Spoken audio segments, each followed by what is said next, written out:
Olá, estudante, seja muito bem-vindo a mais uma aula do nosso curso de Legislação Tributária Federal. Bom, nessa aula aqui, nós vamos falar sobre o fato gerador do imposto de renda, mas ainda no nível do Código Tributário Nacional, e veremos os critérios orientadores do imposto de renda, critérios esses também chamados, de princípios específicos do imposto de renda, previstos expressamente no artigo 153 da Constituição Federal. Então, os temas dessa aula aqui são muito importantes, preste bastante atenção. Então, vamos lá falar de fato gerador e critérios orientadores. Bom, a gente relembra, já vimos na aula passada, mas relembramos aqui qual é a base tributável do imposto de renda, essa base prevista lá no Código Tributário Nacional. Bom, olha lá, artigo 43, o imposto de competência da União sobre a renda e os proventos de qualquer natureza tem como fato gerador o quê? A aquisição da disponibilidade econômica ou jurídica de renda, assim entendido o produto do capital, trabalho ou combinação de ambos, ou proventos de qualquer natureza, assim entendidos os acréscimos patrimoniais não compreendidos no inciso anterior.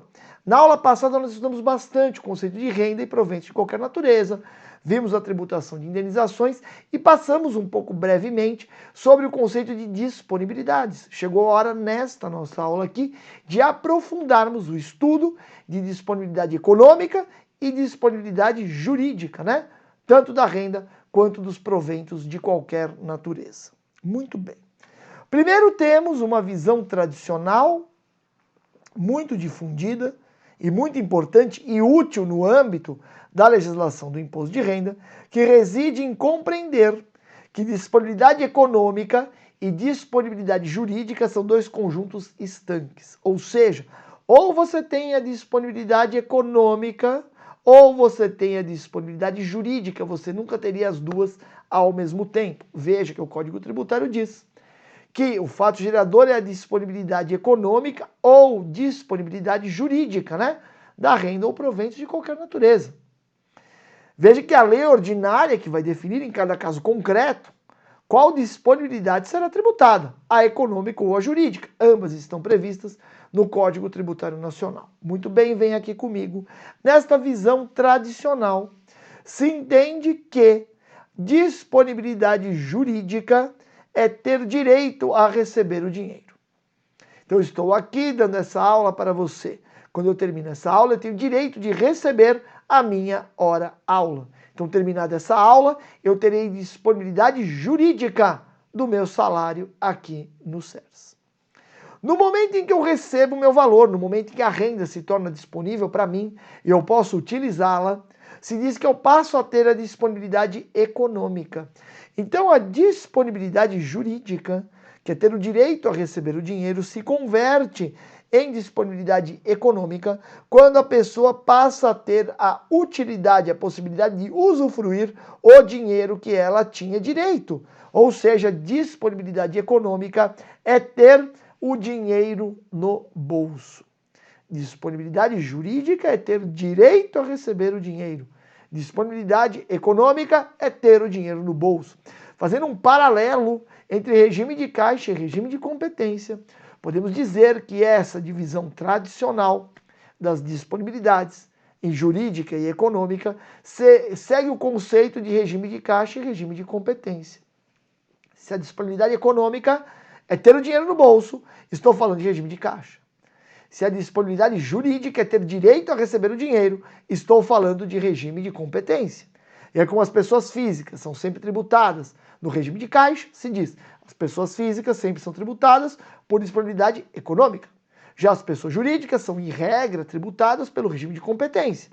Então, as pessoas jurídicas, em regra, são tributadas com base na disponibilidade jurídica. Essa é uma visão tradicional das disponibilidades na legislação do imposto de renda. Muito bem. Então aqui nós fazemos um quadrinho exatamente disso que eu acabei de te explicar, Pessoa jurídica tributada PJ, pessoa tributada, uma PJ, uma pessoa jurídica, regime de tributação, em regra, regime de competência. Logo, a disponibilidade tributada seria a disponibilidade jurídica. Basta ter direito a receber o dinheiro, que já surgiria o dever de pagar um imposto de renda. As pessoas físicas, por outro lado, são tributadas pelo regime de caixa. Logo, a disponibilidade tributada é a disponibilidade econômica. Né? A disponibilidade econômica, nessa visão tradicional, é ter o dinheiro no bolso. Bom, apesar da utilidade dessa classificação, da clareza desta classificação, o Poder Judiciário, notadamente o STJ, começou a ter um entendimento diverso em relação a estas disponibilidades e você precisa conhecer o posicionamento do STJ para a sua prova. Veja aqui o recurso especial 983134. Olha lá. Não se deve confundir disponibilidade econômica com disponibilidade financeira. Então já começa daí o STJ dizendo ter o dinheiro no bolso. E ter o dinheiro no bolso significa que a renda está pronta para você usar. Pode ser que não seja um dinheiro. Você, por exemplo, prestou um serviço e a pessoa falou, olha, eu vou te pagar te dando aqui um livro, te dando aqui um aparelho de som.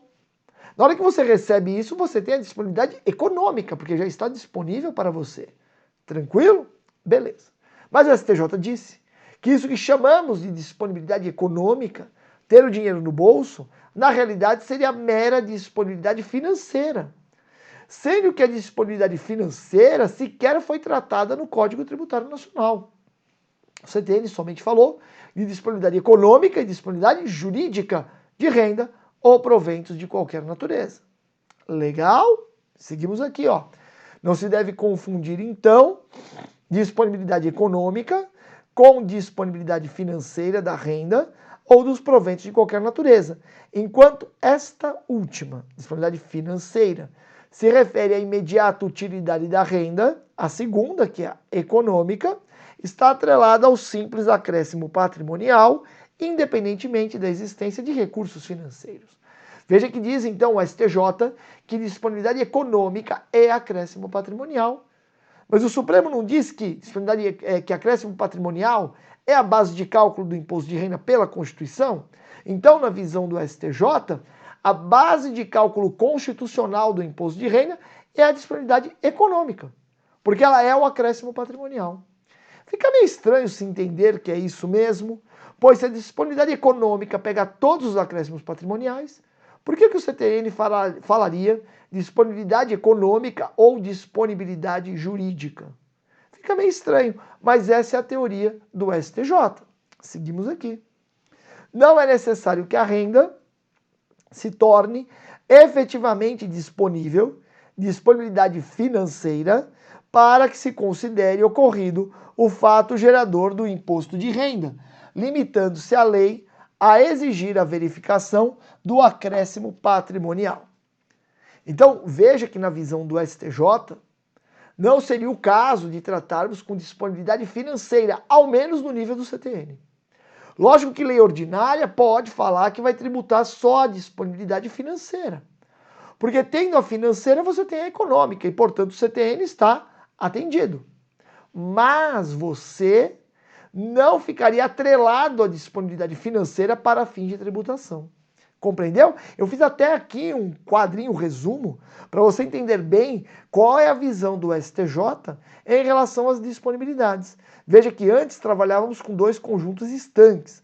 De um lado a disponibilidade jurídica e de outro a disponibilidade econômica. Agora não, trabalhamos com três conjuntos que têm pontos de intersecção. O conjunto maior é a disponibilidade econômica, já que ela abrange todo o fato gerador do imposto de renda, ela abrange todo o acréscimo patrimonial. Quando este acréscimo patrimonial é auferido de acordo com o direito, além de ter a disponibilidade econômica, eu também tenho a disponibilidade jurídica. Então, a disponibilidade jurídica é o acréscimo patrimonial auferido dentro do direito, de acordo com as regras do nosso ordenamento jurídico. Essa é a disponibilidade jurídica. Veja que existe um campo grande aqui de disponibilidade econômica que não é jurídica. O que seriam isso? Os acréscimos patrimoniais que não decorrem do nosso ordenamento, acréscimos patrimoniais ilícitos. Quando eu estou com o dinheiro no bolso, quando eu tenho a imediata utilidade da renda, se diz que eu tenho disponibilidade financeira. Veja que a disponibilidade financeira também está dentro da econômica. E nós temos até um ponto de intersecção entre as três disponibilidades. Veja, quando eu gravo essa aula aqui no SERS para você, eu passo a ter ao final da aula disponibilidade econômica e jurídica do meu direito ao salário, mas não tenho a financeira. Na hora que o SERS me paga, eu tenho as três disponibilidades. Eu tenho um acréscimo patrimonial dentro do direito e que o dinheiro está no meu bolso. Beleza? É isso.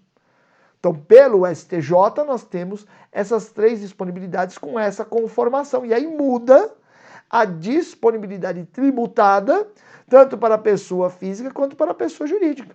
Para a pessoa jurídica não é regime de competência? Regime de competência é acréscimo patrimonial. Para o STJ, acréscimo patrimonial é disponibilidade econômica. Beleza? Depois, no caso de pessoa física ser a pessoa tributada, o regime de tributação é caixa.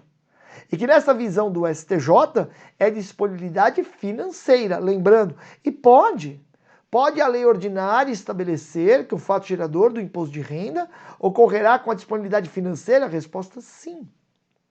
Porque a legislação do imposto de renda, ao eleger a disponibilidade financeira para fins de identificação do momento de tributação do imposto de renda, não está fugindo do CTN. Já que tendo disponibilidade financeira, você terá naturalmente a disponibilidade econômica, né? Que é o mero acréscimo patrimonial. Ok? Tá aqui, né, o artigo 34 do RIR. Eu pus uma pergunta aqui, já respondi para você, né? A lei pode estabelecer que o fato gerador do IR ocorra apenas com a disponibilidade financeira? A resposta é sim. E vamos ver aqui o artigo 34, parágrafo único do novo RIR, né, o decreto 9580. Sem prejuízo do ajuste anual, se for o caso, os rendimentos serão tributados no mês em que forem recebidos, considerada como tal aquele da entrega de recursos pela fonte pagadora, inclusive por meio de depósito em instituição financeira em favor do beneficiário. Então, o artigo 34, parágrafo único, deixa claro que as pessoas físicas vão ser tributadas no regime de caixa, ok? Né, ó, sem prejuízo do ajuste, se for o caso, e aqui inclusive é o regime até de bases correntes, né? Os rendimentos serão tributados no mês em que forem recebidos, considerado como tal aquele da entrega de recursos pela fonte pagadora. E não tem nenhum problema nisso, já que a disponibilidade financeira é um tipo de disponibilidade econômica, logo prevista, abarcada, né, pelo Código Tributário Nacional. Ok? Muito bem. Bom, terminado o estudo das disponibilidades na legislação do imposto de renda, vamos falar sobre os critérios orientadores deste imposto. Aí nós temos lá no artigo 153, inciso 3, que compete à União instituir o imposto de renda, e aí vamos ao parágrafo 2º, onde temos os critérios orientadores do IR. Olha lá, o imposto previsto no inciso 3 será informado pelos critérios da generalidade, universalidade e da progressividade na forma da lei. Já chama a sua atenção que os critérios da generalidade e da universalidade visam evitar discriminações injustas na tributação pelo imposto de renda. O critério da generalidade tem a ver com gente, generalidade, gente. O que diz o critério da generalidade? Todos pagam imposto de renda. Agora, se você conhecer mais detalhes da legislação do imposto de renda, você vai saber que algumas pessoas não pagam imposto de renda, né? Por exemplo, deficientes físicos não pagam, né? Com deficiências graves. Os cegos não pagam imposto de renda. Então veja que a generalidade não diz que todo mundo tem que pagar. O que ela diz é assim, ó, todo mundo paga dentro de uma condição normal, sendo permitido o tratamento diferenciado desde que justificado. E aí está o X da questão, né? Porque esse tratamento diferenciado sempre causa uma possibilidade de abuso. Causa a possibilidade de você chegar e falar assim, mas espera aí, essa pessoa aqui, que foi discriminada pela lei, não merecia esse tratamento. Quem vai controlar se o tratamento diferenciado ofende esse critério da generalidade? Quem vai ver? O princípio é direcionado primeiro ao legislador, mas em última instância quem controla é o Poder Judiciário. Veja que então que o princípio da generalidade não veda tratamento diferenciado entre as pessoas. Veda tratamento diferenciado injustificado entre as pessoas. Legal? generalidade. Universalidade é o lado objetivo desta ideia. Pelo princípio da universalidade, todas as rendas e proventos de qualquer natureza são tributáveis. Agora, de novo, da mesma forma que o princípio da generalidade não afasta tratamento diferenciado a algumas pessoas, quando justificável, o princípio da universalidade também não afasta, peremptoriamente, que algumas rendas ou alguns proventos de qualquer natureza tenham um tratamento diferenciado desde que justificável. Você sabe que rendimentos de caderneta de poupança não pagam imposto de renda. Por quê? Para que você tenha um meio de captação de recursos para financiar o mercado imobiliário, uma captação de recursos barata. Porque se você não tem imposto de renda na poupança, a taxa de juros pode ser menor e atrai o poupador do mesmo jeito. Compreendeu? Então, ambos critérios, generalidade e universalidade, apenas vedam discriminações arbitrárias, discriminações injustas.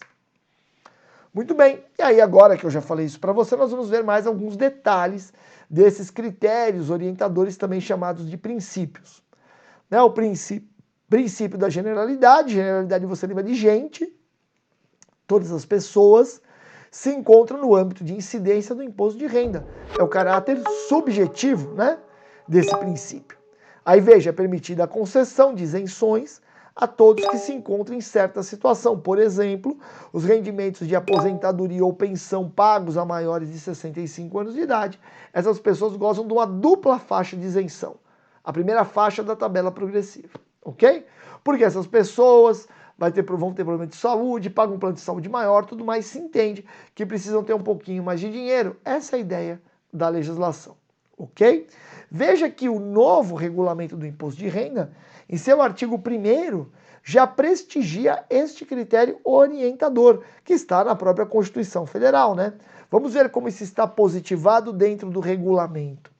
As pessoas físicas que perceberem renda ou proventos de qualquer natureza, inclusive rendimentos e ganhos de capital, são contribuintes do imposto sobre a renda, sem distinção de nacionalidade, sexo, idade, estado civil ou profissão. Ou seja, o princípio da generalidade, ele se pauta no princípio da isonomia, no princípio constitucional da isonomia. Beleza? Muito bem. Se generalidade é o lado subjetivo, a universalidade é o lado objetivo da ideia deste princípio da igualdade. Veja que a universalidade aponta que todas as rendas, bem como os proventos de qualquer natureza, sujeitam-se ao imposto de renda, em uma visão e um caráter objetivo. Veja que é permitida a concessão de isenções para algumas rendas, por exemplo, ganho de capital de bens de pequeno valor. De novo, para você ver se o tratamento tributário diferenciado para uma determinada renda ou determinado provento de qualquer natureza, se esse tratamento diferenciado é justificável, tem que se fazer uma análise do que se busca com esse tratamento. Por exemplo, o ganho de capital de bens de pequeno valor, tendo um tratamento diferenciado, se busca estimular as pessoas físicas a participarem do nosso mercado bursátil, né? O mercado de bolsa. Legal? No caso da caderneta de poupança, a ideia, né, de não ter imposto de renda é ter uma captação mais barata para a construção civil, para o financiamento imobiliário.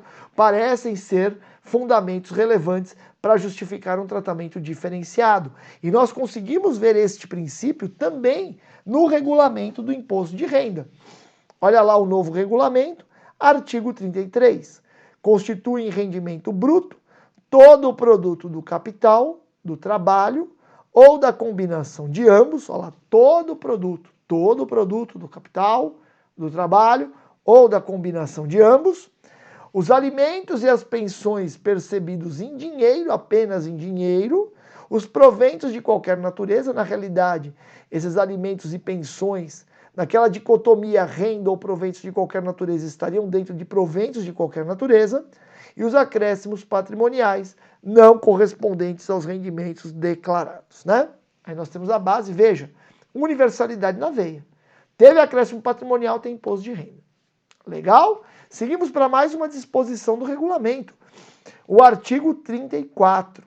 Veja, a tributação independe da denominação dos rendimentos, dos títulos ou dos direitos, da localização, da condição jurídica ou da nacionalidade da fonte, da origem dos bens produtores da renda e da forma de percepção das rendas ou dos proventos, aí o que nos interessa, sendo suficiente para a incidência do imposto sobre a renda, o benefício do contribuinte por qualquer forma e a qualquer título. Ou seja, pega todas as rendas e pega todos os proventos de qualquer natureza. Beleza? Então nós vimos, né, princípios da generalidade e universalidade, inclusive com seus reflexos dentro do regulamento do imposto de renda. Por fim, nós temos o princípio da progressividade, que nada mais é do que a identificação de que a alíquota do imposto deve ser maior à medida que aumenta a base de cálculo. É a chamada progressividade fiscal do imposto de renda, que é um critério orientador previsto na Constituição, ou seja, o legislador ordinário não tem opção. O imposto de renda tem que ser progressivo. Nós vamos ver que em algumas situações pontuais nós temos a alíquota fixa, mas a justificativa para tanto. Veja que a ideia do imposto de renda ser progressivo é que eu consigo chegar pertíssimo da efetiva capacidade contributiva da pessoa. Veja, nós entregamos a declaração do imposto de renda, contamos a nossa vida toda para a Receita Federal. Então aquela tabelinha progressiva, ela consegue tributar exatamente a nossa renda. Quando você pensa em algumas rendas esporádicas, fica mais difícil saber qual seria exata a medida da tributação. Se você ganhar na Mega Sena, você pode ser um multimilionário e podia ter um imposto de 50%, ou você pode ser um pobretão e talvez 20% já seja muito de tributo. Percebeu? Entendeu? Quando você tem um rendimento que não leva em consideração suas características subjetivas, a progressividade já não é tão importante. Porque eu não estou descendo nos detalhes da sua efetiva capacidade de pagar o tributo. Então veja aqui, né? A progressividade, que é o respeito à visão mais avançada do princípio da capacidade contributiva. Capacidade contributiva é quem tem mais paga mais. Isso já serve para a capacidade contributiva, mas a visão mais adequada do princípio da capacidade contributiva é que quem tem mais paga proporcionalmente mais.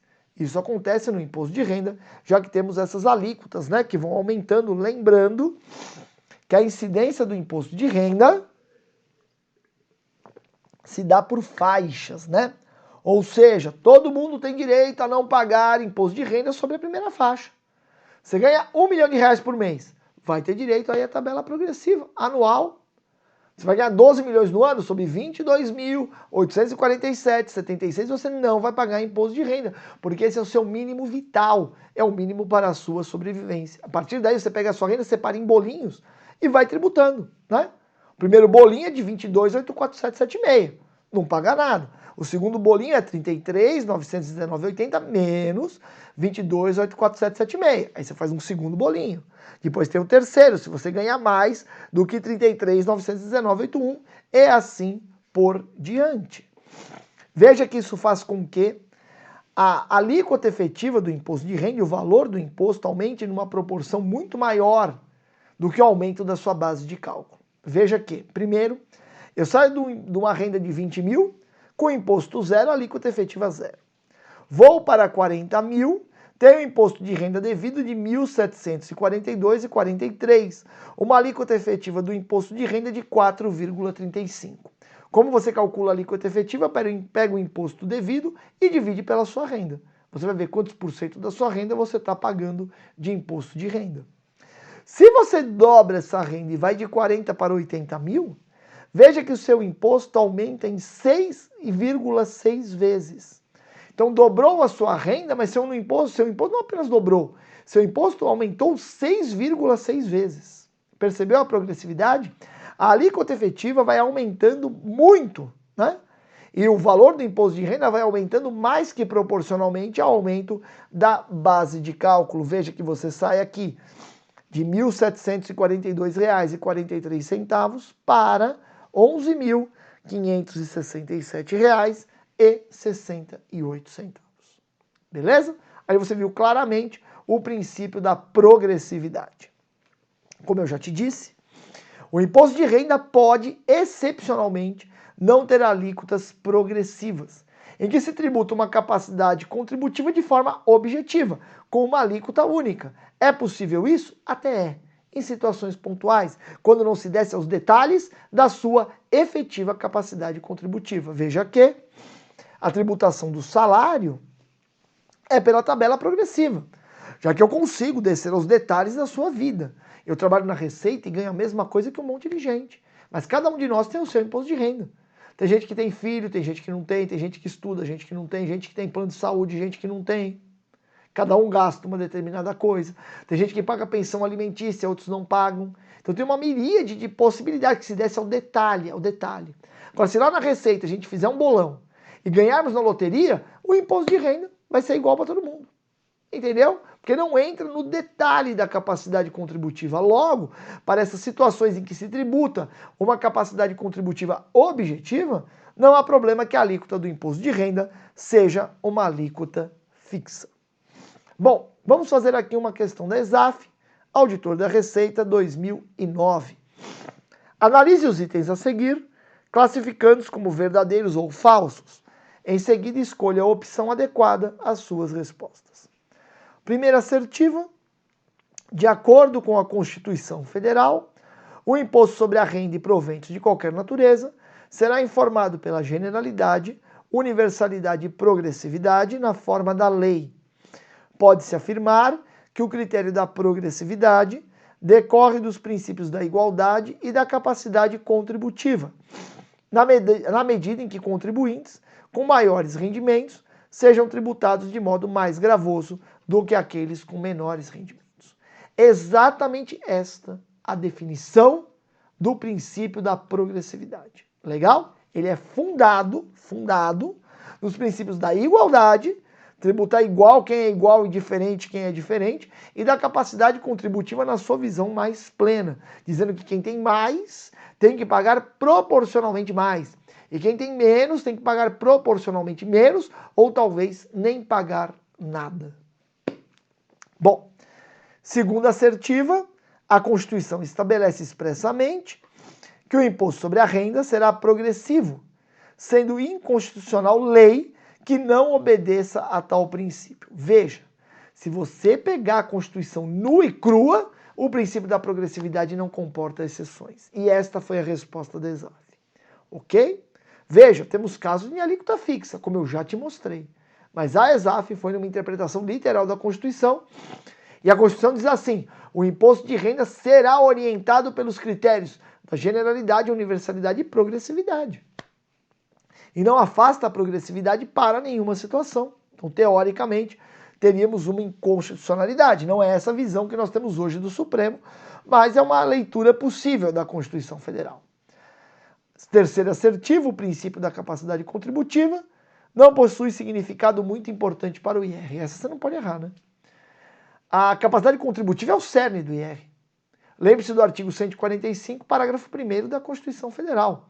Os impostos, sempre que possível, terão caráter pessoal e serão graduados segundo a capacidade econômica do contribuinte. Esse dispositivo é, em sua essência, a aplicação plena ao imposto de renda. Não se aplica só ao imposto de renda, mas ele é o imposto de renda nu e cru. De forma que nós temos aqui que estão corretas apenas as assertivas dos itens 1 e 2. Ainda temos mais um teste aqui do CESP, Auditor Fiscal Cefaz 2020. O governo federal estuda incluir na proposta de reforma tributária a redução da alíquota máxima do imposto de renda das pessoas físicas, hoje de 27,5%. Outros pontos prováveis são o fim das deduções com educação e saúde e a tributação dos dividendos, fonte aí do Correio Brasiliense. Com relação ao tema abordado no texto anterior, julgue o item que se segue. A eliminação da possibilidade de dedução das despesas com saúde e educação da base de cálculo embute um caráter regressivo ao tributo. Bom, se embutisse um caráter regressivo, não podia ser nem objeto de deliberação. A conclusão que chegou o governo é que quem registra despesas com saúde e educação é a classe média, que é quem ganha mais. Então quem ganha menos não tem essas despesas, quem ganha mais tem. Se quem ganha mais pode deduzir despesas que o mais pobre não deduz, a possibilidade de dedução dessas despesas é que traz um caráter regressivo ao tributo, e não a retirada dessa possibilidade de dedução, ok? Porque apenas a classe média utiliza essa dedução. e a classe média é quem ganha mais, né? Na legislação do imposto de renda, ganha mais do que as pessoas menos favorecidas. Beleza? Nós paramos por aqui. Na próxima aula continuamos estudando o imposto de renda. Um abraço para você, bons estudos e até o nosso próximo encontro. Olá, estudante, seja muito bem-vindo a mais uma aula do nosso curso de Legislação Tributária Federal. Bom, nessa aula aqui nós vamos estudar a aplicação dos princípios tributários ao imposto de renda. Na aula passada nós falamos dos critérios orientadores, né, do imposto de renda, também conhecidos como princípios específicos do imposto de renda. Nessa aula aqui nós vamos falar dos princípios genéricos, né, legalidade e retroatividade, anterioridades, capacidade contributiva e vedação ao confisco. Muito bem, sem perder tempo então, vamos aqui ao nosso material, imposto de renda, princípios tributários. Bom, e começamos pelo primeiro princípio, que é o princípio que estrutura todo o nosso ordenamento jurídico tributário, que é o princípio da legalidade. O princípio da legalidade, no âmbito do direito tributário, tem origem lá na Inglaterra, no século XIII, quando os nobres deram uma certa enquadrada no rei João Sem Terra e falaram assim: nós sabemos que nós temos que colaborar para a manutenção das atividades estatais, mas nós queremos escolher quais os tributos que pagaremos. Ou seja, os tributos devidos têm que ser aprovados pelo parlamento. Essa é a ideia do princípio da legalidade, hoje totalmente incorporado ao nosso ordenamento jurídico no âmbito do direito tributário. Lógico que você sujeitar uma determinada matéria à expressa regulação em lei faz com que seja difícil regular aquela matéria, pois o Poder Legislativo tem uma certa morosidade natural, inerente, né, ao próprio Poder Legislativo, que é a casa do povo, discussões, a minoria tem várias ferramentas para conseguir dificultar um pouco o andamento dos trabalhos, para se fazer ser ouvida. É assim o Poder Legislativo. Então, a nossa Constituição, apesar de erigir o princípio da legalidade como um princípio estruturante do direito tributário, estabelece algumas exceções a este princípio, notadamente em relação à alteração de alíquotas de alguns tributos. Para o imposto de renda, não temos exceção nenhuma. Veja, tanto a instituição quanto a majoração do imposto de renda, assim como a sua extinção ou redução, todas essas matérias somente podem ser tratadas por meio de lei. Muito bem. Além da legalidade, nós temos o princípio das anterioridades, também conhecidos como princípios da não surpresa.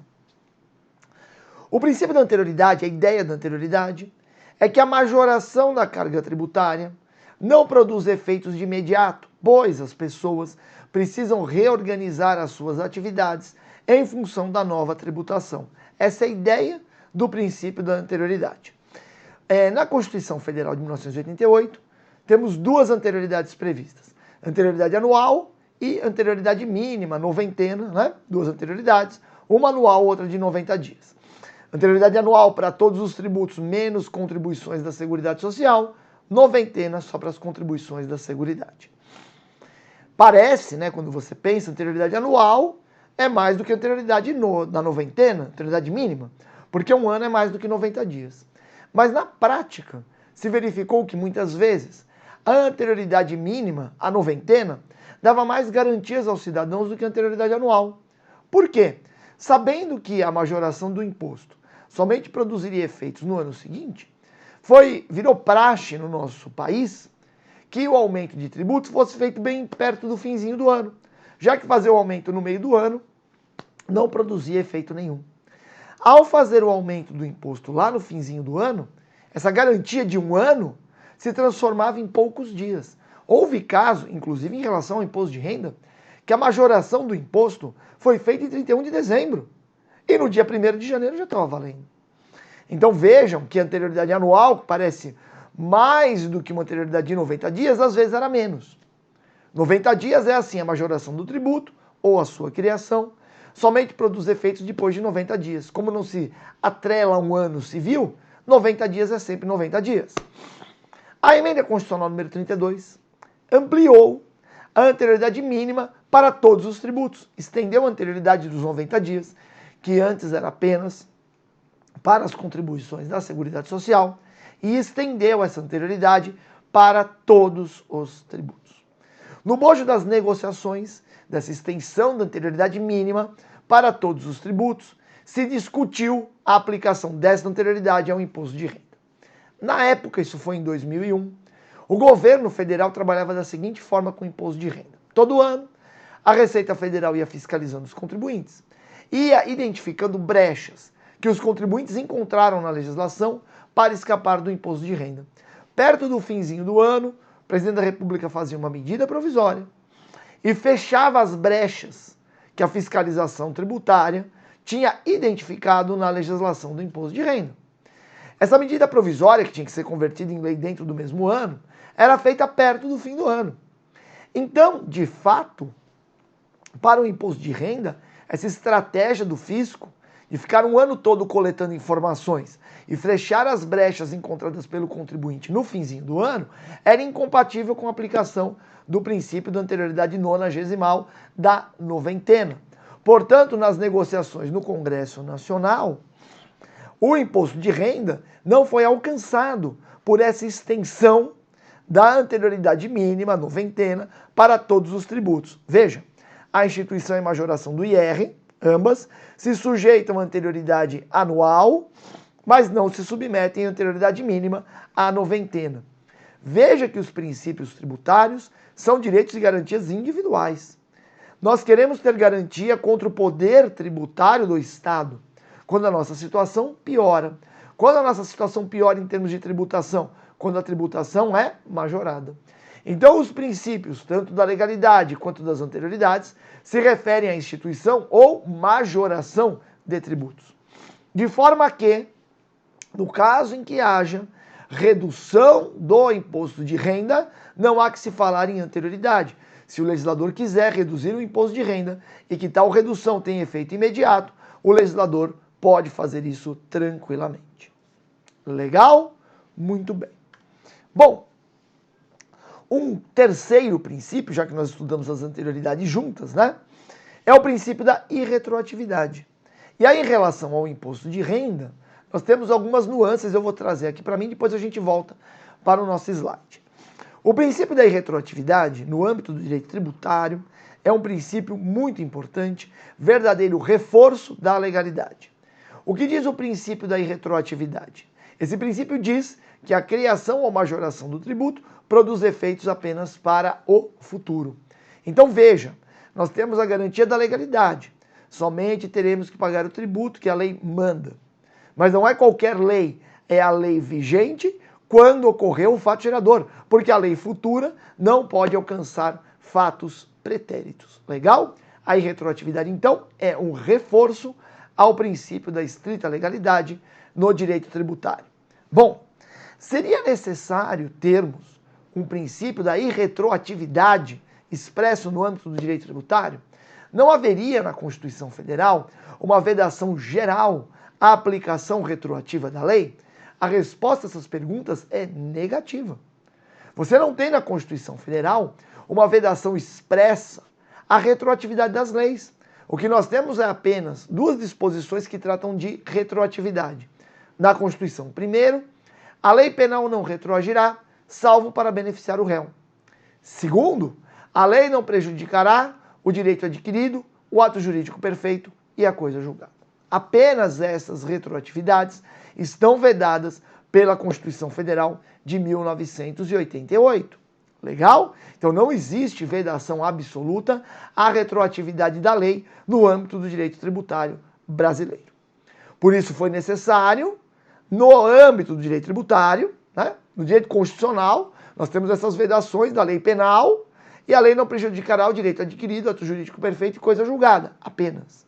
Então foi necessário no direito tributário haver uma previsão expressa sobre a irretroatividade da lei tributária. Muito bem. Ocorre que o imposto de renda tem uma complexidade adicional em relação à aplicação deste princípio da irretroatividade. Por quê? Porque o imposto de renda, em regra, tem o que nós chamamos de fato gerador complexivo. O que é um fato gerador complexivo? é aquele fato gerador que ocorre em períodos certos de tempo e que, para eu definir o montante do tributo, eu consolido atos ocorridos naquele período. Então, para a gente saber qual o valor do nosso imposto de renda de um determinado ano, nós pegamos todas as nossas rendas daquele ano e temos todas as deduções permitidas para aquele ano. Despesa médica, saúde, educação e tudo mais. Ok? É assim que funciona. O fato do imposto de renda ser apurado, em regra, nesta modalidade, do fato gerador complexivo, traz uma complexidade em relação à irretroatividade. Ou seja, qual a lei que se aplica ao fato gerador do imposto de renda? A lei que valia quando começou o período de apuração ou a lei que valia quando terminou o período de apuração? Qual é o parâmetro que se utiliza? Esse problema de saber qual é a lei, né, que se utiliza levou o Supremo, inclusive, a ter uma súmula muito questionada, que é a súmula 584, que eu trago aqui para você. Olha a literalidade da súmula 584. Ao imposto de renda calculado sobre os rendimentos do ano base, aplica-se a lei vigente no exercício financeiro em que deve ser apresentada a declaração. É a chamada retroatividade imprópria. O que entende o Supremo? Começado o ano, aberto o período de apuração do imposto de renda, lei que venha no meio deste ano, majorar ou criar um imposto de renda no meio desse ano, pegará os fatos deste próprio ano, já que o encerramento do período de apuração do imposto será posterior. Então não estaria aplicando uma lei para o passado, e sim uma lei para o futuro, já que o fato gerador do imposto de renda, quando é apurado na modalidade complexiva, ocorre no primeiro instante do fim do período de apuração, né? Então, por exemplo, o fato gerador do imposto de renda do ano de 2020 ocorre no primeiro instante, ocorreu, né? No primeiro instante do ano de 2021. Lógico que essa interpretação do Supremo é uma interpretação complexa, né? Porque começa o ano, você vai pautando os seus negócios de acordo com a lei tributária vigente. Aí tem uma lei estabelecendo uma tributação do imposto de renda e você vai pautando os seus comportamentos. Depois, no meio do ano, sai uma outra lei, majorando o imposto de renda e vai pegar o ano inteiro. Ok? Aí teríamos um problema, em princípio, um questionamento de retroatividade. Mas disse o Supremo, não tem retroatividade. Parece retroativo, mas não é. Ou seja, uma retroatividade imprópria. Por que parece retroativo, mas não é? Porque você aplicará a lei a fatos anteriores, mas cujo momento de ocorrência do fato gerador é apenas no futuro. Aí você poderia me falar, mas professor, o imposto de renda tem anterioridade anual. Como o aumento do imposto de renda no meio do ano pega o próprio ano? Porque o fato gerador do imposto de renda ocorre no primeiro instante do ano seguinte. Então o fato gerador do imposto de renda das rendas do ano de 2020 ocorre no primeiro instante do ano de 2021.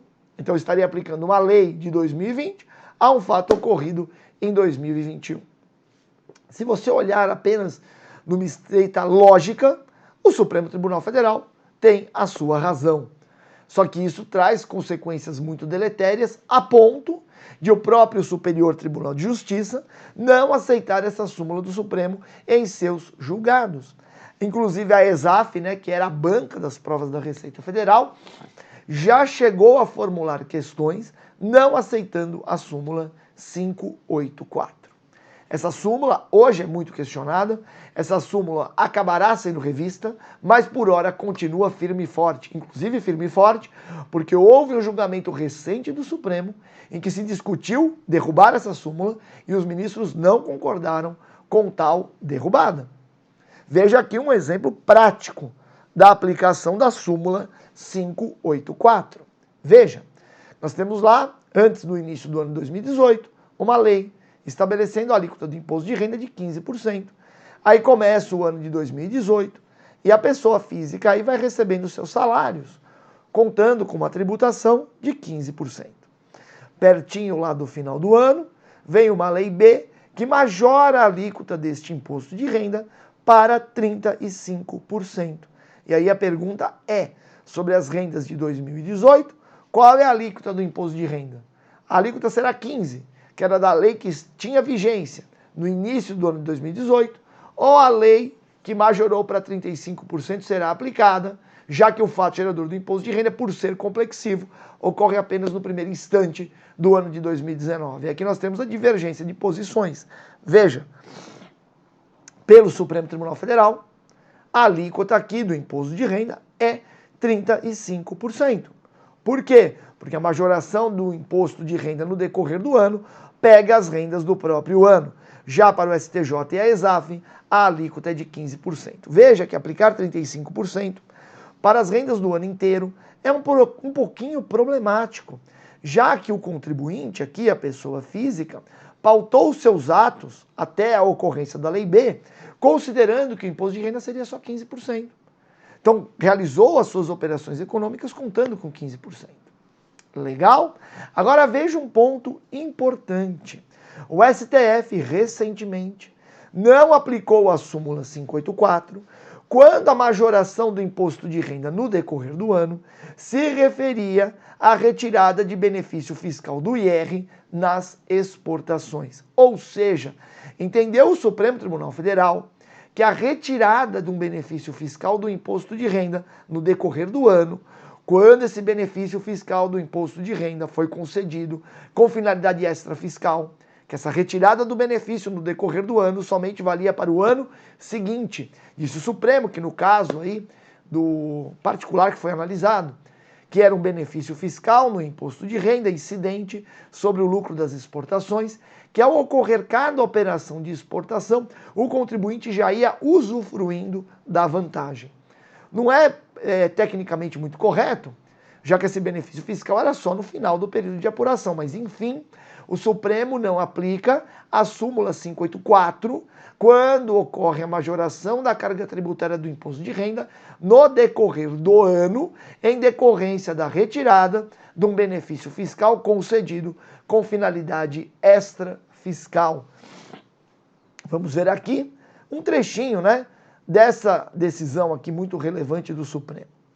Olha lá, o fato gerador se consolida no momento em que ocorre cada operação de exportação incentivada pela redução da alíquota do imposto de renda à luz da extrafiscalidade da tributação na espécie. É inconstitucional a aplicação retroativa do artigo 1º, inciso 1 da Lei 7988, que majorou a alíquota incidente sobre o lucro proveniente de operações incentivadas ocorridas no passado, ainda que no mesmo ano base. Beleza?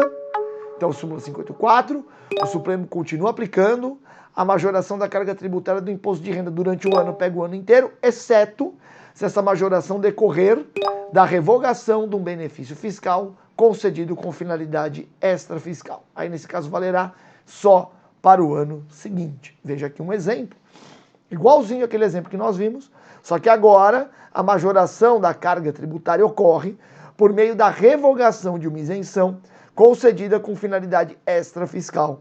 Aí haverá, então, o imposto de renda a recolher em relação ao lucro das exportações realizadas em 2016? A resposta é não, porque essa majoração da carga tributária do imposto de renda decorreu da retirada de um benefício fiscal concedido com finalidade extrafiscal, com finalidade regulatória.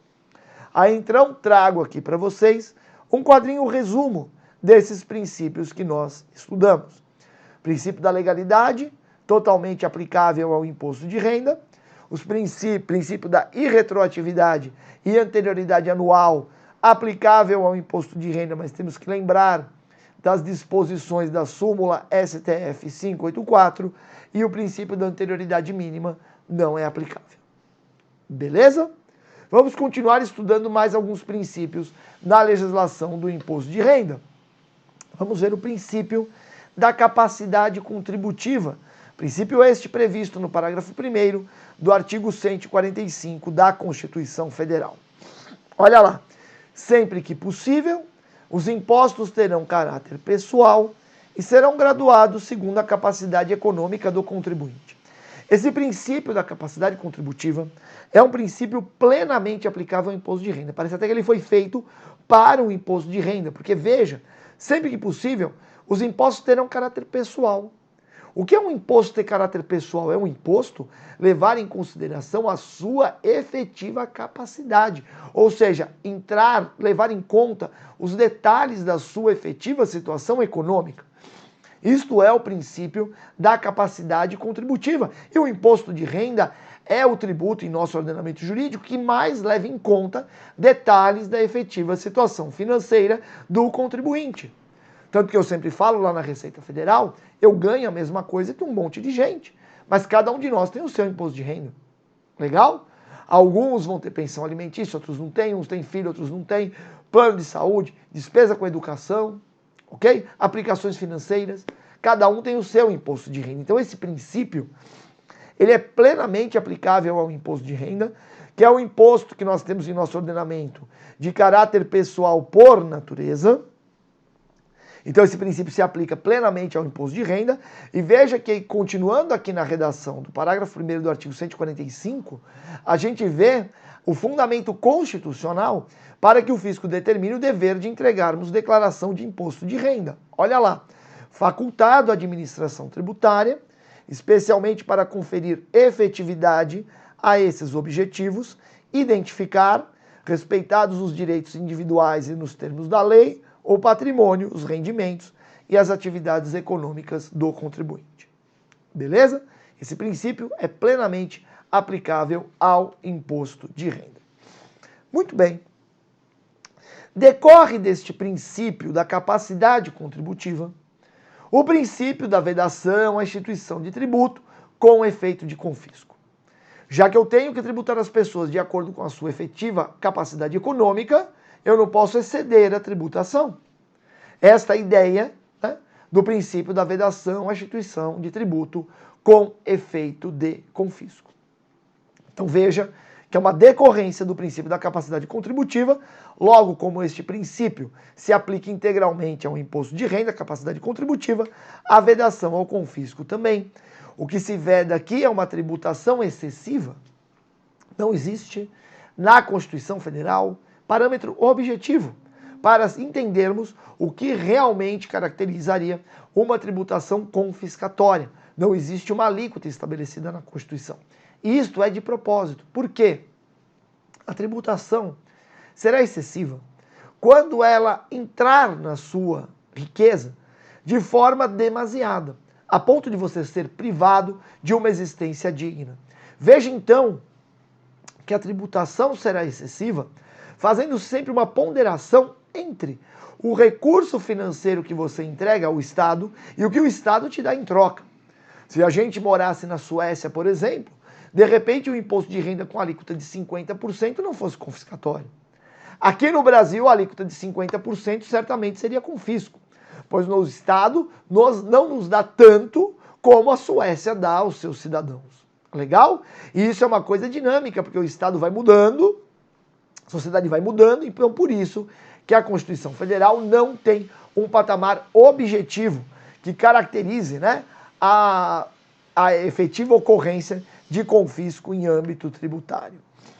Bom, não existindo um parâmetro objetivo na Constituição Federal, quem definirá se um determinado tributo é confiscatório ou não, será sempre o Poder Judiciário.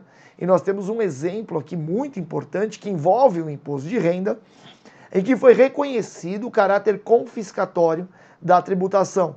Nós temos aqui a ação direta de inconstitucionalidade 2010, que tratou do aumento de contribuição previdenciária para os servidores públicos federais. Isso foi no âmbito do governo Fernando Henrique. Saiu uma lei majorando a contribuição previdenciária dos servidores públicos federais para 20% ou 25% do total de sua remuneração.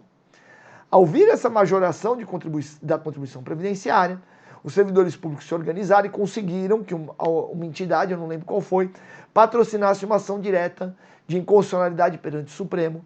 E o argumento para dizer que essa majoração da contribuição previdenciária era inconstitucional foi o seguinte: se eu pego uma previdência de 20% ou 25% e somo mais um imposto de renda de 27,5%, chego numa tributação de por volta 50% da renda.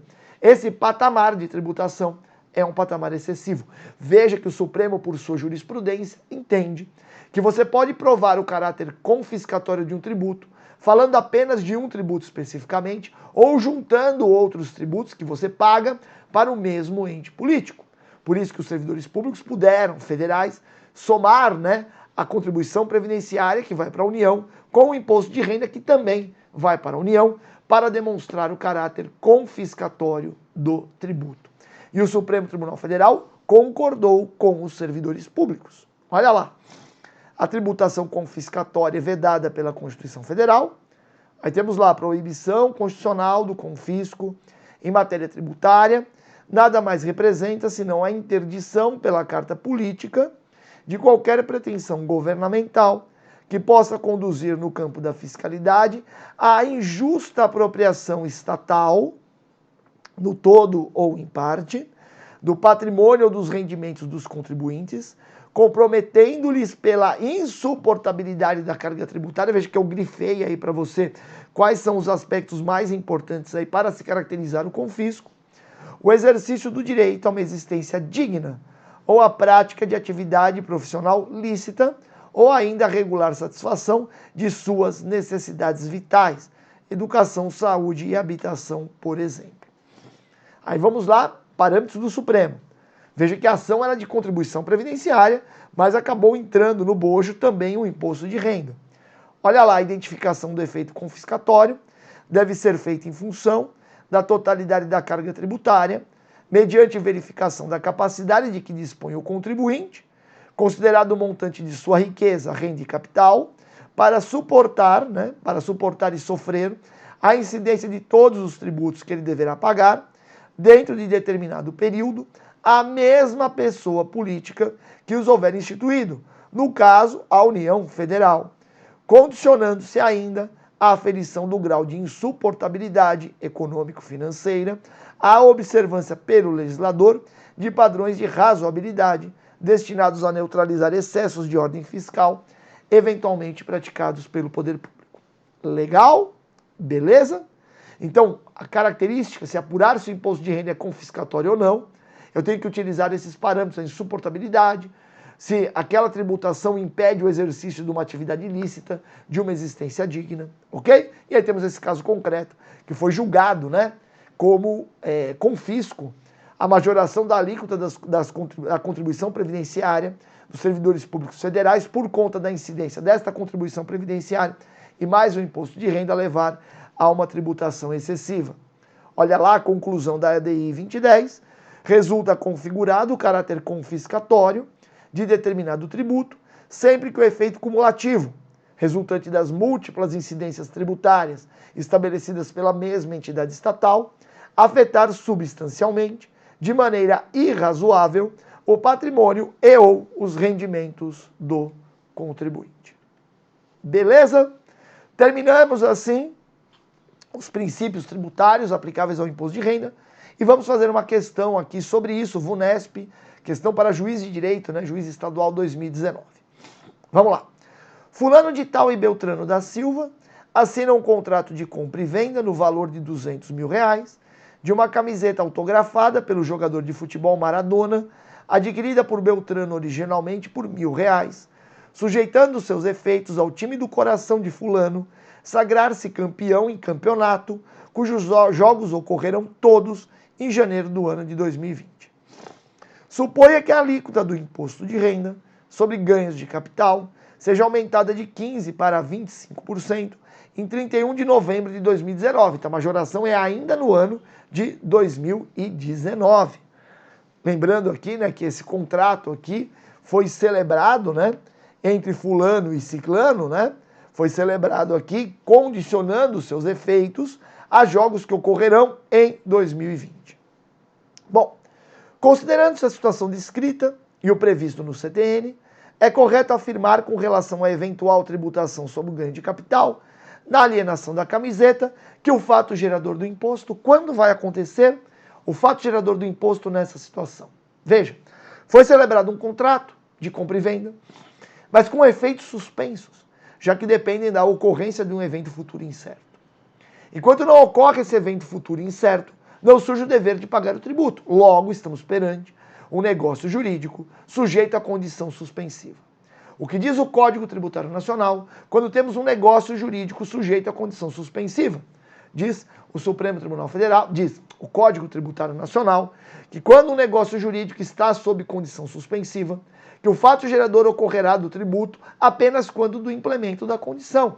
Veja, a condição será implementada em potência, né? Você não sabe se vai acontecer, mas se implementada, a condição será implementada em 2020.